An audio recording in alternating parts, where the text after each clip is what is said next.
విద్యార్థుల జీవితాలతో కేంద్ర ప్రభుత్వం మాట్లాడుతుందని ఏపీసీసీ అధ్యక్షురాలు వైఎస్ షర్మిల ఆరోపించారు. నేషనల్ టెస్టింగ్ ఏజెన్సీ ప్రతిష్ట దిగజార్చేలా వ్యవహరించిందన్నారు. ఆధారాలతో సహా పేపర్ లీక్ అయినట్లు బయటకు వచ్చాయని, కానీ ఇప్పటి వరకు ఎన్టీఏ ఎందుకు స్పందించలేదని ప్రశ్నించారు షర్మిల. నీట్ పేపర్ లీకేజీకు వ్యతిరేకంగా విజయవాడ ధర్నా చౌక్లో ఏపీసీసీ ఆధ్వర్యంలో ధర్నా చేపట్టారు.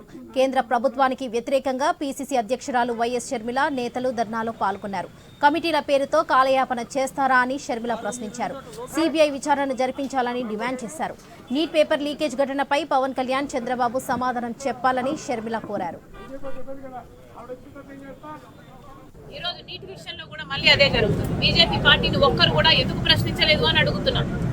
అసలు 2002లో ఇలా పరీక్షలు లీకులయ్యి 13,000 మంది బిడ్డలు ఆత్మహత్యలు చేసుకోవడం జరిగింది. అసలు ఈ బిడ్డలు ఎంత క్షోభకు లోనవుతున్నారు, ఎన్ని సంవత్సరాలు దీంట్లో పెట్టి వీళ్ళు కష్టపడి పని చేస్తారు, కష్టపడి చదువుకొని ఎగ్జామ్ రాస్తారు. తల్లిదండ్రులకు ఉన్న ప్రెషర్ ఏమిటి, డబ్బులు అయితేనేమి, ఇంకోటి అయితేనేమి, టైం అయితేనేమి, ఎఫర్ట్ అయితేనేమి, how much goes in to these examinations.